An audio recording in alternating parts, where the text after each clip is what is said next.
नमः श्रीवर्धमानाय निर्धूतकलिलात्मने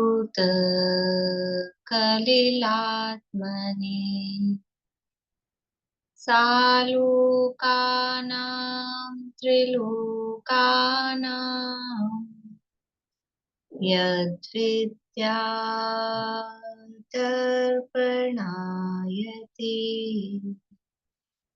यद्विद्यादर्पणायते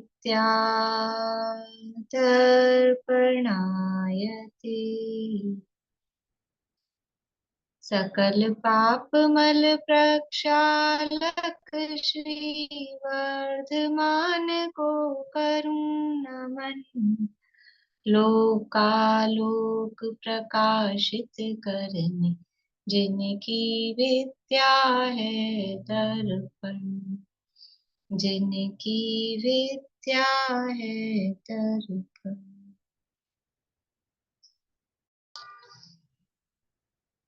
रत्नकर्ण शावकाचार्य नामक ये ग्रंथ है, आचार्य समंतभद्र स्वामी द्वारा रचित।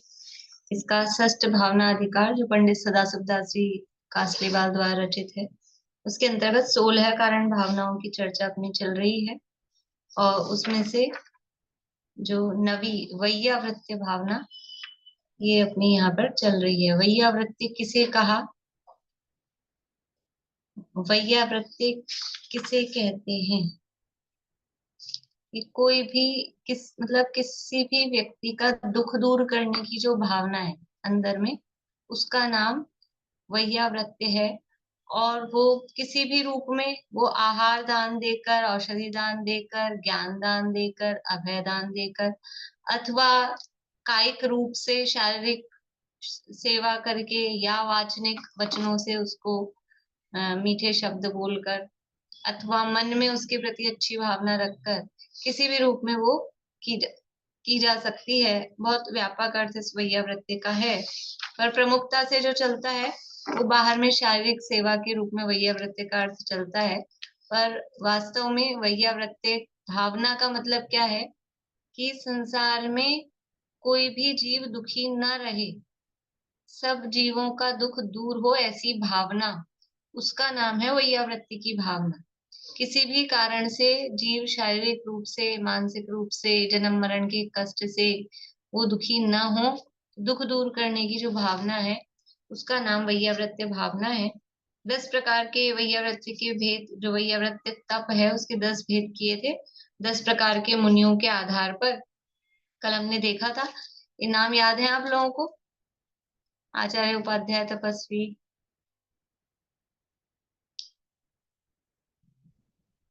बोलिए मीना चाची। आचार्य, उपाध्याय, तपस्वी, शैक्ष, ग्लान, गण, कुल, संग, साधु, मनोज्ञ। बढ़िया। तो इसमें हमने देखा था कि किसी को भी नहीं छोड़ा है, यानी संघ में जितने भी प्रकार के साधु हैं, सभी साधुओं की परस्पर में वैयावृत्ति करना, यानी उनको कोई भी दुख हो, कष्ट हो तभी करना, ऐसा नहीं कि उनको किसी भी प्रकार का कष्ट नहीं हो पाए, ऐसी भावना रखना। तो उसके लिए पहले से ही उनकी यथा योग्य जो भी वैयावृत्ति के रूप में की जा सकती है वो करना। बोलिए पूर्णिमा आंटी। सच्चे देवदास गुरु तथा उनको मानने वाले जो उनके सेवक अनुयायी है, उनमें से किसी को भी कोई भी प्रकार का कष्ट हो, पुस्तक हो, दवाई हो, औषधि हो, धन पैसे संबंधी हो, तो उस संबंधी अपने मन में सुखी रहे सब जीव जगत के, कोई कभी न घबरा। ये भावना से जो अपनी सेवा की जाती है उसे वैयावृत कहती है। ये परिभाषा चलेगी क्या? हाँ ठीक है, अच्छी बात है, बढ़िया है। मतलब वही व्यापक अर्थ है उसका। हमने उसको शारीरिक, मानसिक, कायिक, वाचिक इस रूप में भी लिया, और यहाँ धन आदि से भी उसको करना, ये आगे इसमें प्रकरण दे ही रहे हैं। मतलब भावना वही है कि कोई भी किसी भी प्रकार से ना तो शारीरिक रूप से दुखी हो, ना कोई मानसिक रूप से दुखी हो, ना कोई आर्थिक रूप से दुखी हो, ना कोई पारिवारिक रूप से दुखी हो। तो ये तो गृहस्थों के संदर्भ में भी ये सारी सी बातें हैं। पर वैयावृत्ति का जो प्रकरण मुख्य रूप से तप के संबंध में जब होता है तो वो मुनिराजों की मुख्यता से होता है, तो वहां पर ये धनादि की और परिवार वाली बात तो वहां नहीं होती है। लेकिन आपस में साधर्मियों में भी इस तरह की भावना कि कोई भी जो भी साधर्मी है, जो देवशास्त्र गुरु को मानते हैं, वो हमारे साधर्मी हैं। तो जो साधर्मी है वो साधर्मी किसी भी प्रकार से कष्ट में ना रहे, ऐसी भावना, भावना की बात चल रही है। अब कोई अपने को दीन दुखी मिले, कोई कष्ट में मिले और हम उसकी रुपए पैसे से सहायता कर पाए कि उसको कुछ दे पाए, तभी वैयावृत्ति होगी, ऐसा नहीं है। हमारे अंदर ये भावना रहे तो ये वैयावृत्ति की भावना निरंतर चलती है। और कभी प्रसंग पड़ जाए, अकेले भावना ही हम तो करते रहे और कोई सामने मिल जाए परेशान है, फिर भी हम उसकी परेशानी दूर करने का प्रयास नहीं करें, तो ऐसा नहीं। भावना भी रखें अंदर, और कदाचित कोई इस तरह का हमको मिल जाता है, पता लगता है, समझ में आता है, तो यथाशक्ति, यथा योग्य रूप से उसकी परेशानी को दूर करने का प्रयास करना, वो वैयावृत्ति भावना के अंतर्गत लिया गया है। 10 प्रकार के जो यहाँ मुनिराज बताए, तो किन्हीं भी मुनिराजों को यहाँ पर नहीं छोड़ा है। मुनिराज परस्पर में संग में एक दूसरे की वैयावृत्ति इस रूप में करते हैं। देखिए पेज नंबर 256 है, बीच में से अपने को पढ़ना है, रत्नकरण शापकाचार्य।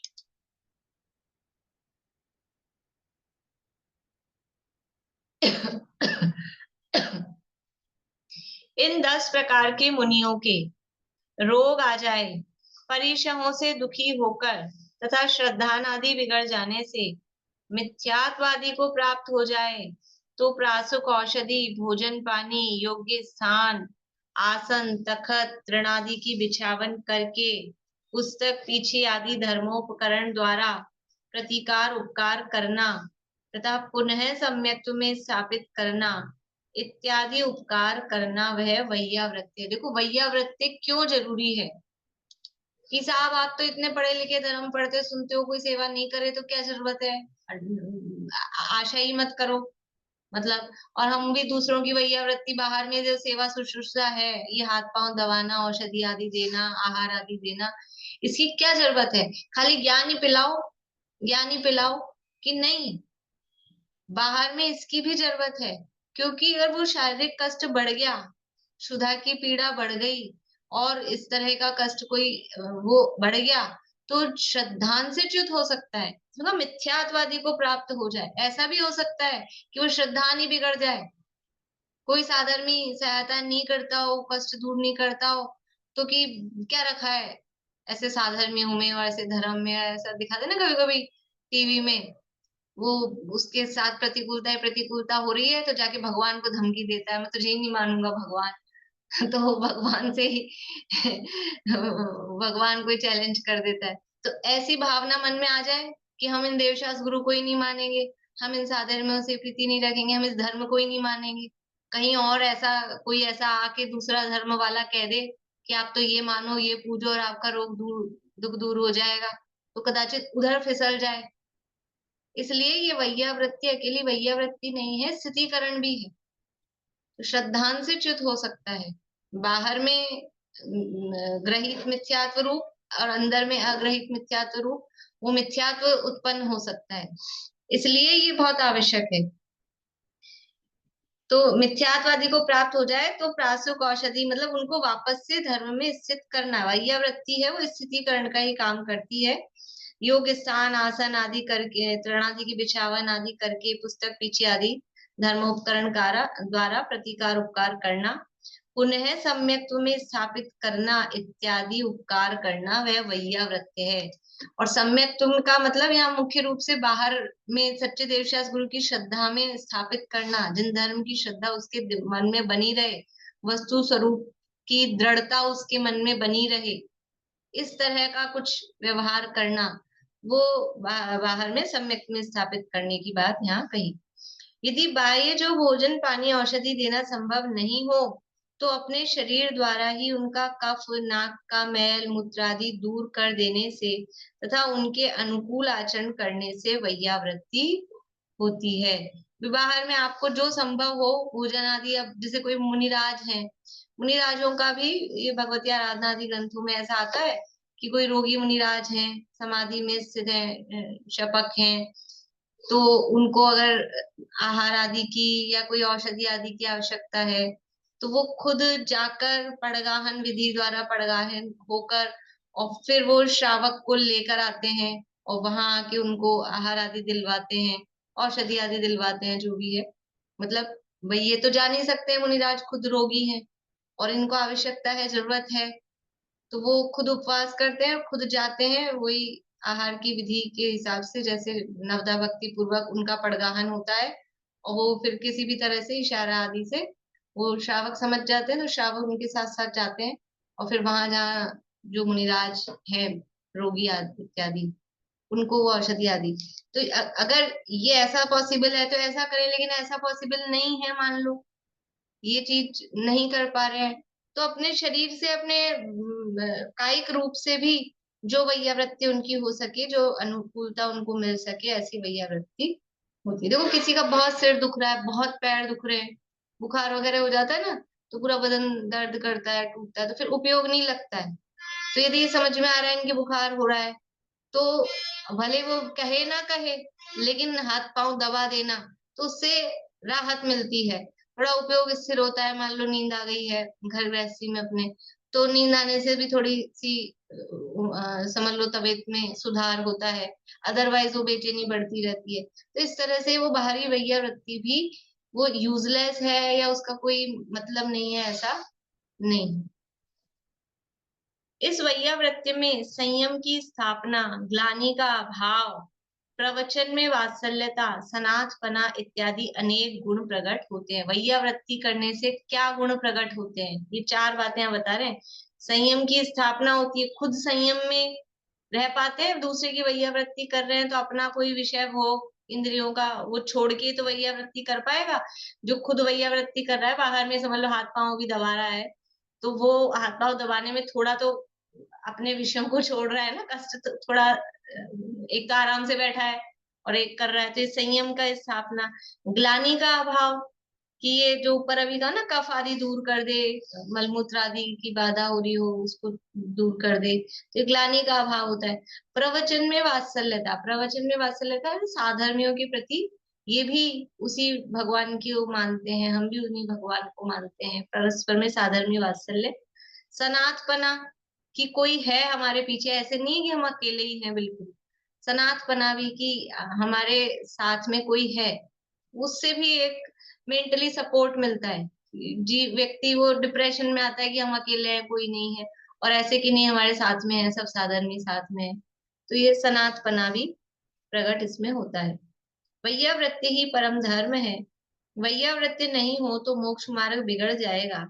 आचार्य आदि अपने शिष्य, मुनि, रोगी इत्यादि की वैयावृत्ति करने से बहुत विशुद्धता व उच्चता को प्राप्त हो जाते हैं। इसी प्रकार श्रावक भी मुनियों की वैयावृत्ति करें तथा श्राविकाएं आर्यिका की वैयावृत्ति करें। देखो अब पहले बता दिया प्रमुख रूप से कि मुनियों की परस्पर में वैयावृत्ति होती है, जो दूसरी लाइन इसी पेज की ऊपर से दूसरी लाइन, वहां कहा था मुनियों की परस्पर में वैयावृत्ति होती है, कि वैयावृत्ति तब है वो मुनिराजों की होता है। अब इसको और एकदम ऐसा नहीं है कि कोई बाउंडेड है वहीं, कि आचार संघ में जो सामान्य मुनिराज है वो आचार्य की वैयावृत्ति कर सकते हैं, वो तो कर ही सकते हैं, वो कहा ये करनी चाहिए। और कोई आचार्य है वो कोई सामान्य साधु की वैयावृत्ति कर सकते हैं कि नहीं कर सकते हैं, करनी चाहिए कि नहीं करनी चाहिए? अरे करते हैं। अभी आचार्य भक्ति भावना में आएगा, आचार्यों के गुणों में, आचार्य स्वयं वो काम आगे होके करते हैं, तो संघ के और मुनिराज भी फिर आते हैं कि आचार्य ही कर रहे हैं ये काम, तो अपने को भी करना चाहिए। भी बड़ा ही व्यक्ति कर रहा है तो फिर हम बैठे ही रहे, ऐसा थोड़ी ना होता है। तो वो आचार्य स्वयं करते हैं, अगर कोई संघ में रोगी आदि इत्यादि मुनिराज है तो आचार्य भी करते हैं। और इसी तरह से श्रावकों को भी यथा योग्य आहार दान, औषधि दान आदि करके तो वैयावृत्ति श्रावक कर ही रहे हैं, और बाहर में भी यथा योग्य जो भी मर्यादाएं हैं, उस मर्यादाओं के अनुसार श्रावक भी मुनियों की वैयावृत्ति करे और श्राविकाएं आर्यिका की वैयावृत्ति करे। लेकिन ये ध्यान रखना है, यहाँ लिखा है और वैयावृत्ति के नाम पे, इसलिए मैंने एक शब्द लिया है मर्यादा के अनुसार। वैयावृत्ति के नाम पे ऐसा ना करें कि उनके मूल गुणों में दोष लग जाए और अपने भी समझ लो स्वयं को भी दोष लग जाए, इस तरह की वैयावृत्ति का काम नहीं करें। वैयावृत्ति जो उनके मूल गुणों को दूषित नहीं करती हो और अपने भी गुणों को दूषित नहीं करती हो, उसी मर्यादा में करनी चाहिए। औषधि दान द्वारा भी वैयावृत्ति करें, भक्ति पूर्वक युक्ति से देह का आधार आहार दान देकर वैयावृत्ति करें, कर्म के उदय से कोई दोष लग गया हो तो उसे ढाकना, श्रद्धान से चलायमान हो गया हो तो उसे सम्यक दर्शन ग्रहण कराना, जिनेंद्र के मार्ग से बिछुड़ गया हो तो उसे मार्ग में स्थापित करना इत्यादि उपकार द्वारा भी वैयावृत्ति होती है। कुछ ख्याल आ रहा है ये जो लाइन अपन ने पढ़ी कि जो गुण है ना सम्यक्त्व के, उपगूहन गुण, ये कोई दोष लग गया हो तो उसे ढांकना, ये उपगूहन गुण भी वैयावृत्ति है। श्रद्धान से चलायमान हो गया हो यानी स्थितिकरण करना, ये भी वैयावृत्ति है। मार्ग से बिछुड़ गया हो तो स्थितिकरण भी ले सकते हैं और प्रभावना भी ले सकते हैं, ये सब वैयावृत्ति है। यानी ये जो सम्यक के सारे गुण हैं, एक गुण में सारे गुण गर्भित हैं। बहुत व्यापक अर्थ इसका बताया रहे हैं। जो आचार्य आदि गुरु शिष्य को श्रुत के अंग पढ़ाते हैं तथा व्रत संयम आदि की शुद्धि का उपदेश देते हैं, वह शिष्य की वैयावृत्ति है। आचार्य कैसे वैयावृत्ति कर रहे हैं कि जो पढ़ा रहे हैं और उसको सच्चा उपदेश दे रहे हैं, संयम का, गलत रास्ते पर ना चलें, किस तरह से संयम धारण करें, किस तरह से मोक्ष मार्ग में आगे बढ़े, ये जो उपदेश आचार्य दे रहे हैं ये उस शिष्य की वैयावृत्ति कर रहे हैं।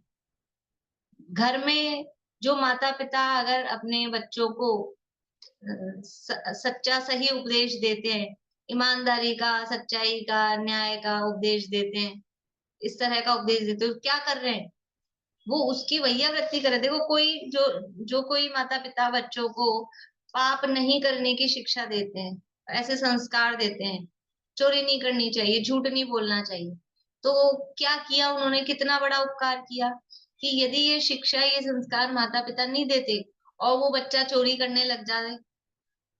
ऐसा होता है ना, उदाहरण देते हैं कि बच्चा जब पहले कोई व्यक्ति चोर बन गया और फिर वो उसका समझ लो इंटरव्यू लिया है ऐसा कुछ, तो उसने कहा कि मैं अपनी माँ को इसका सबसे बड़ा मतलब वो दोषी मानता हूँ। क्यों?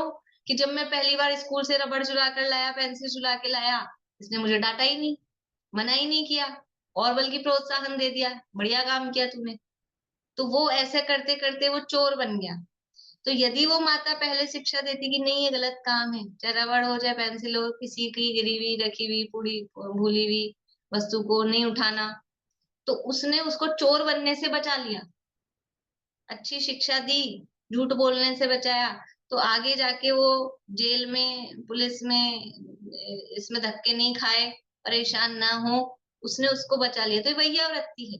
तो घर गृहस्थी में भी हम एक दूसरे को सच्चा सही उपदेश दे के, सही मार्ग बता के वैयावृत्ति करते हैं। इसी तरह से संघ में भी ये जो व्रत संयम आदि का उपदेश देते हैं तो वो शिष्य की वैयावृत्ति है।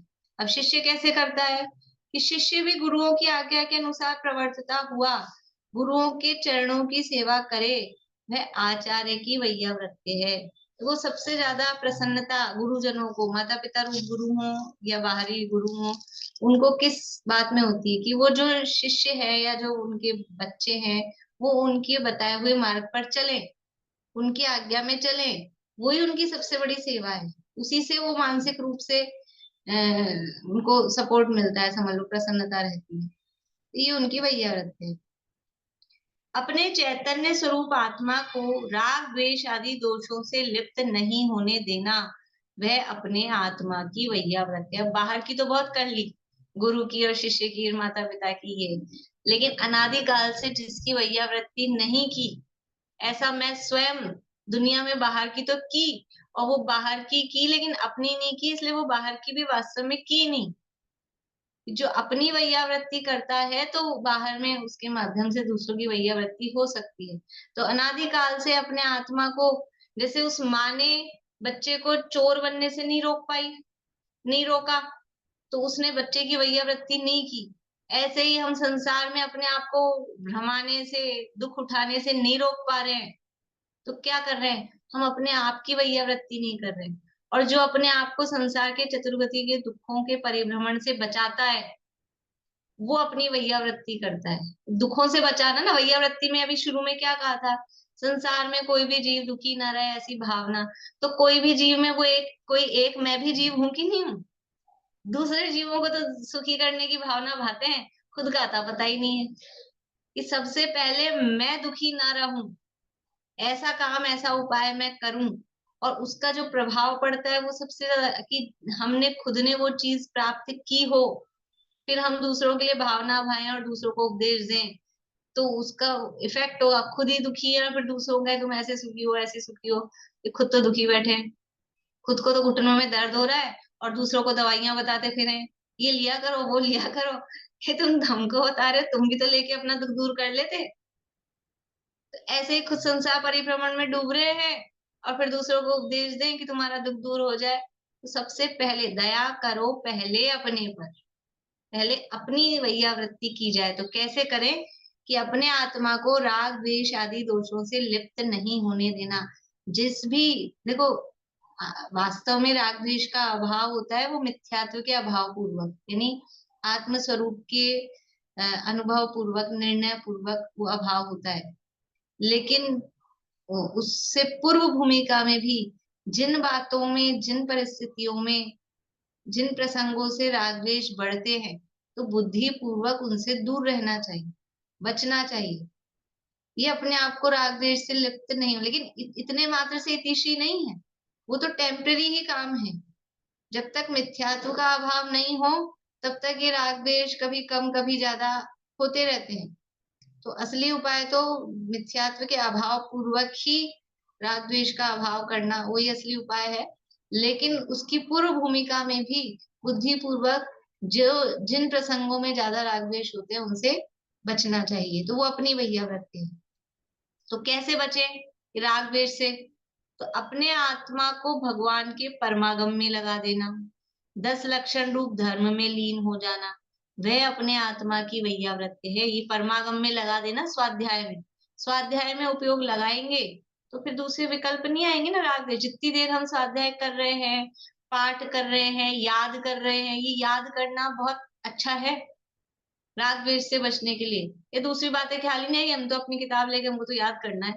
याद करना है तो आप ये किसने क्या बोला क्या नहीं बोला, वो विचार करने के लिए अवकाश ही कहाँ है, माइंड में जगह भी तो होनी चाहिए। तो अपने उपयोग को राग द्वेष से बचाने के लिए ये सब स्वाध्याय के अंग हैं, वाचना प्रचना अनुप्रेक्षा आमना, ये सब इसमें स्वाध्याय में लगा देना, ये अपनी वैयावृत्ति है। काम क्रोध लोभ आदि के तथा इंद्रियों के विषयों के अधीन नहीं होना, वह अपने आत्मा की वैयावृत्ति है। अपने को विषयों के अधीन नहीं करना, विषय है वो तो आकर्षित करते हैं लेकिन उनमें लुभाना नहीं, ये अपनी वैयावृत्ति है। जो जो समझ लो गलत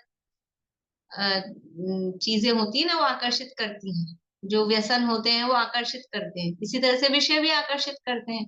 तो उनसे आकर्षित नहीं होना, उनसे बच के रहना, ये भी अपनी वैयावृत्ति है।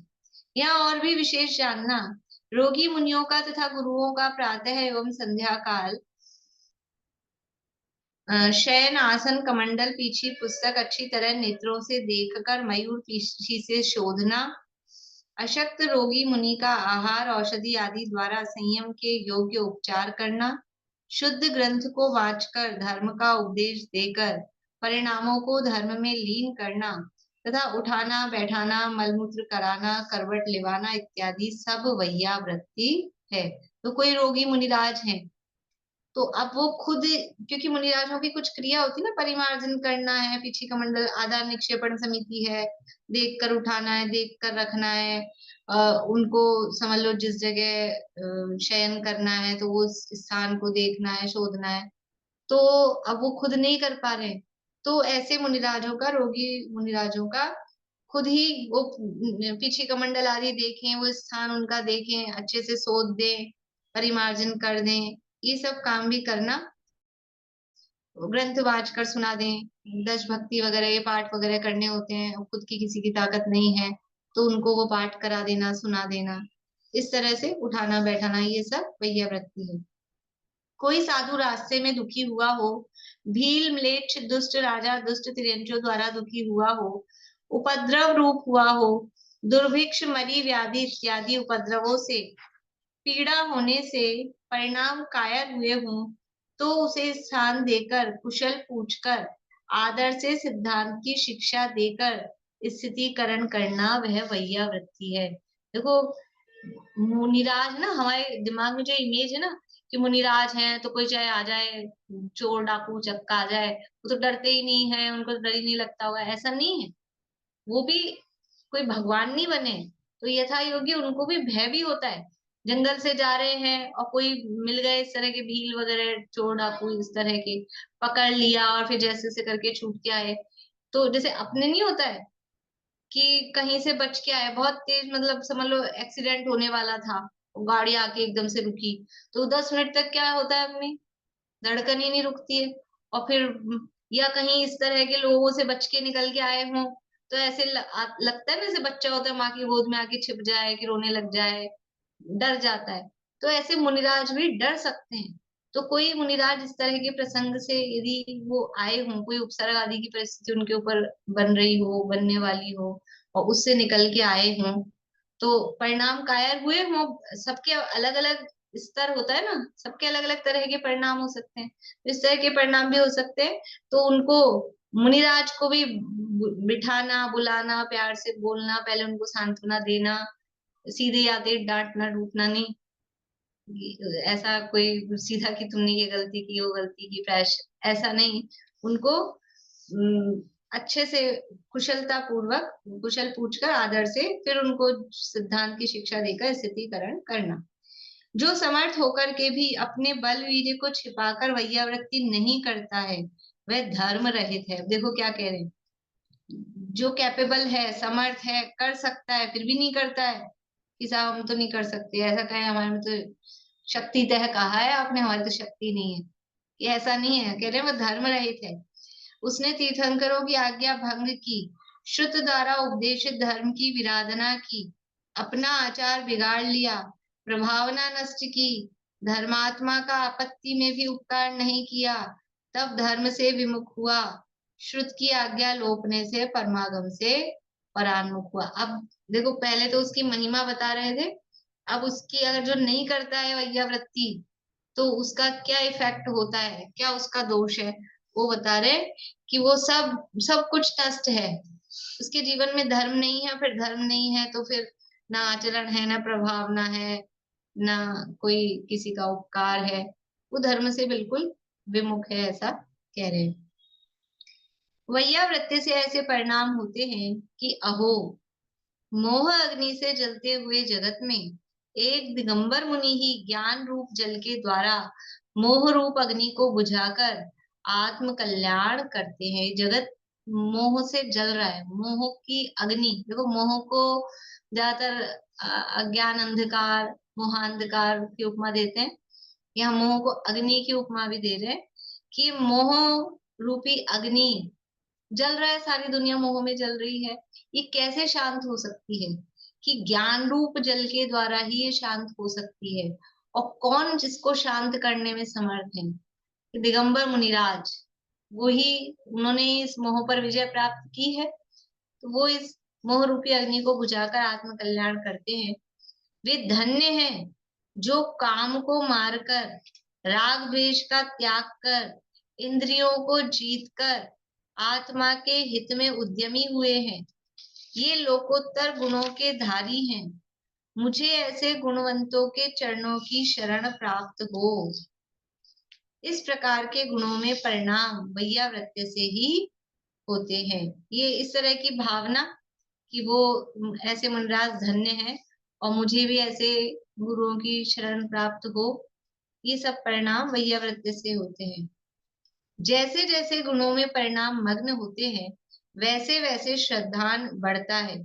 जब श्रद्धान बढ़ता है तब धर्म में प्रीति बढ़ती है, तब धर्म के नायक अनंत आदि पंच परमेश्वरी के गुणों में अनुराग रूप भक्ति बढ़ती है। तो एक कहानी आती है, मेरे को पूरी कुछ याद नहीं आ रही, कुछ हल्की हल्की याद आ रही है, शायद पूर्णिमा आंटी को ख्याल हो, कि वो एक पहले बैद जी थे पिछले भाव में, और उनको मतलब अच्छे बैद जी थे, लेकिन कोई मायाचारी का परिणाम कुछ ऐसा किया तो वो अगले भाव में बंदर बन गए। और फिर कोई मुनिराज पे उपसर्ग उस बंदर ने किया था या किसी और ने किया, वो मुनिराज के कोई घाव वगैरह ऐसा हुआ, तो वो उसको याद आ गया, पूर्व भाव में वो वैद्य जी था ना, तो वो लेपे बना के वहां जंगल में ही उसने पत्ते वत्ते लाके और उनका उपचार किया। बोलिए आंटी। ये श्री कृष्ण के राज्य की बात है। एक मुनिराज थे, वहां पर उनका चतुर्मास हो रहा था श्री कृष्ण के राज्य में। तो मुनिराज दिन प्रतिदिन क्षीण होती जा रही थी उनकी काया। तो उनको वैद्य से पूछा कि देख के आप बताओ, वैसे पास में जाते नहीं, पर दूसरे उन्होंने अंदाज से लगा कि इनको ये बीमारी है और इनको रोज जहां पर भी आहार हो तो ये औषधि वाले लड्डू दिए जाए आहार में। तो फिर वो श्री कृष्ण जी पूरे जहां जहां चौका लगते थे सब जगह उनके राज उसमें बनवाते थे, वो लड्डू औषधि वाले घर घर में भिजवा देते थे। तो 1 महीने तक उन्होंने वो औषधि वाले लड्डू लिए दिए थे आहार में। उससे मुनिराज का रोग दूर हो गया और काया फिर से अच्छी हो गई उनकी। तो फिर बाद में सब लोग बोलने लगे, देखो श्री कृष्ण महाराज कितने दयालु हैं, कितना अच्छा काम करवाया मुनिराज की सेवा उन्होंने, कितने अच्छे, भैया वृत्ति में ही आएगा ना ये भी हम्म। तो वैद्य जी मन अंदर से दुखी हुआ कि मैंने तो औषधि बताई, मेरे द्वारा औषधि बनाई गई, किस तरह से सोच के बनाना क्या करना वो सब मैंने करवाया काम, मेरा नाम तो कोई लेता नहीं है। श्री कृष्ण महाराज को फालतू इसमें इस तरह से वो दुखी होता रहा। इसी आते ध्यान में वो मरण हो गया, तो बंदर बना। फिर दूसरे मुनिराज थे, एक बार विहार करते हुए जंगल में जहाँ बंदर उछल कूद कर रहा था, वहीं झाड़ के नीचे मुनिराज अपनी तपस्या कर रहे थे। उसको उछल कूद करते हुए उसके जो सूखी डाली थी वो टूट के महाराज जी के कंधे पर गिर गई। कंधे पर गिरने से उसमें से रक्त बहने लगा। तो बंदर दुखी हुआ, अरे मेरे द्वारा मुनिराज को कष्ट हुआ, क्योंकि संस्कार तो थे उसके धर्म के प्रति, पर वो उतनी थोड़ी कसाय के कारण या मायाचारी के कारण उसको क्लेंच गति का बंद हो गया था। तो फिर वो उसको ख्याल आ गया, जाति स्मरण बोलो या कुछ भी, तो गया पत्ते तोड़े झाड़ों से और उसको उस पर कूटा पत्थर पे, मुनिराज के उस पर लेप करके उसने उस सेवा की थी। तो मुनिराज के जो जख्म हुआ था उसमें से खून बहना बंद हो गया था। इस तरह से उसने भैया वृत्ति की थी। बढ़िया, वैयावृत्ति के अंतर्गत ये कहानी आती है। तो मतलब इस कहानी से 2-3 बातें अपने को समझ में आती है कि एक तो धर्म में, जैसे कहा ना इन्होंने अभी, कि वो संस्कार तो थे उसको, वैद्य जी को, मतलब धर्म में संस्कार थे, भावना थी मुनिराज का रोग दूर हो तो औषधि बताई करी, लेकिन फिर भी अंदर से मान कषाय की भावना भी रहती है ना, तो मेरा नाम नहीं लिया। अरे मतलब अपन कितना ही अच्छे से अच्छा करते हैं, सब करें, और इतना सा भाव आ ही जाता है, मतलब ऐसा, तो इतने से परिणाम का कैसा फल, कि अच्छे खासे जिंदगी भर सेवा का काम किया, स्वर्ग में जाता, लेकिन वो एक ये मान कषाय का परिणाम आ गया कि साहब राजा का ही नाम ले रहे हैं, मेरा तो कोई नाम ही नहीं ले रहा है। उससे वो मायाचारी का परिणाम तिरंचायु का बंद हो गया।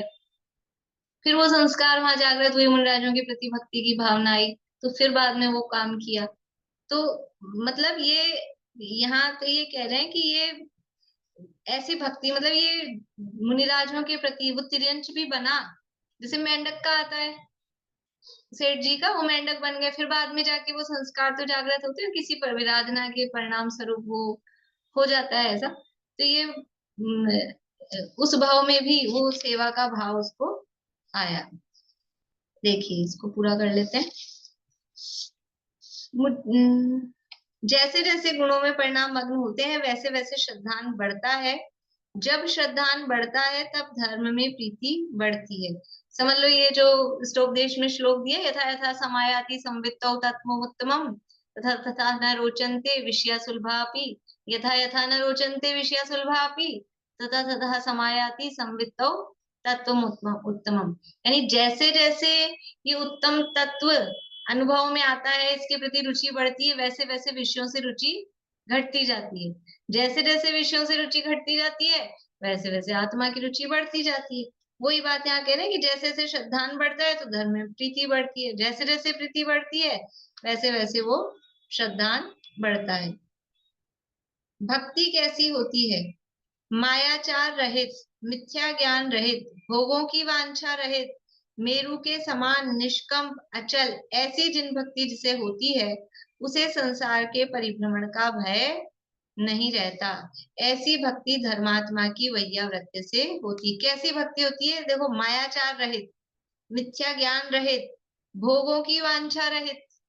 भक्ति में मायाचार का परिणाम कि दूसरों को दिखाने के लिए कर रहे हैं कि लोग देखेंगे देखो कैसे बड़े भक्त हैं, या फिर कोई विषयों की कामना हो, भगवान की भक्ति करेंगे तो ये मिल जाए, वो मिल जाए, ये ठीक हो जाए, वो ठीक हो जाए, ये विषयों की भोगों की वांछा से रहित, मिथ्या ज्ञान रहित कि भगवान कुछ दे देंगे, ये जो मान्यता है, ये जो ज्ञान है, ये मिथ्या ज्ञान, उससे रहित, मेरु के समान निष्कंप अचल, कि कुछ भी हो जाए, इधर से उधर दुनिया हो जाए, लेकिन यही सच्चे देव हैं, यही सच्चे शास्त्र हैं, यही सच्चा धर्म है, ऐसा निष्कंप श्रद्धा जो हो, और ऐसी जिन भक्ति जिसे होती है, उसे संसार के परिभ्रमण का भय नहीं रहता। क्यों नहीं रहता?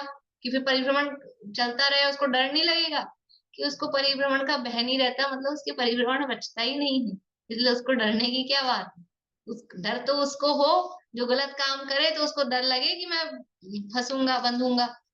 अब उसको पता है कि मैं तो बंधने वाला ही नहीं हूँ, तो छूटने वाला हूँ, इसलिए उसको परिभ्रमण का भय नहीं रहता।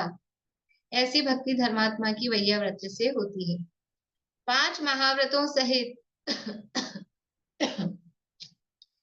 कषायों से रहित, राग द्वेष को जीतने वाले, शुद्ध ज्ञान रूप रत्नों के निधान, ऐसे पात्र का लाभ वैयावृत्ति करने वाले के को होता है। यानी जो उत्तम पात्र हैं, महाव्रतों सहित मतलब सीधी सी बात है, मुनिराजों की बात कर रहे हैं, उत्तम पात्र की बात कर रहे हैं, तो वैयावृत्ति करने वाले को उत्तम पात्र का लाभ होता है।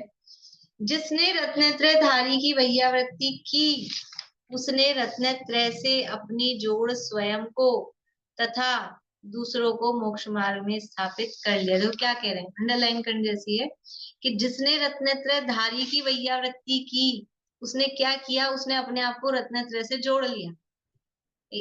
हम रत्नत्रय धारी की वैयावृत्ति की, तो एक तरह से उसने रत्नत्रय की वैयावृत्ति की, और उसने अपने लिए रत्नत्रय क्या बोलते हैं,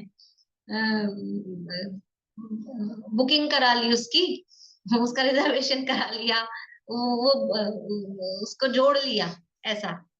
तो स्वयं को और दूसरों को मोक्ष मार्ग में स्थापित किया। स्वयं तो रत्नत्रय से जुड़ा, तो स्वयं मोक्ष मार्ग में स्थापित हुआ ही, और उस वैयावृत्ति को देखकर जब ये वैयावृत्ति करने वाला मोक्ष मार्ग में लग रहा है और ये दुखों से छूट रहा है, तो उसको देखकर अन्य जीव भी उस मोक्ष मार्ग में लगते हैं, तो दूसरों को भी उसने वही मोक्ष मार्ग में स्थापित कर लिया।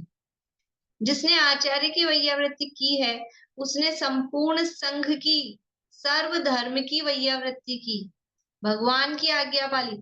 आचार्य की वैयावृत्ति करने से पूरे संघ की वैयावृत्ति कैसे हो गई? कि वो आचार्य हैं, वो पूरे संघ के नायक हैं, पूरे संघ का ख्याल रखने वाले हैं।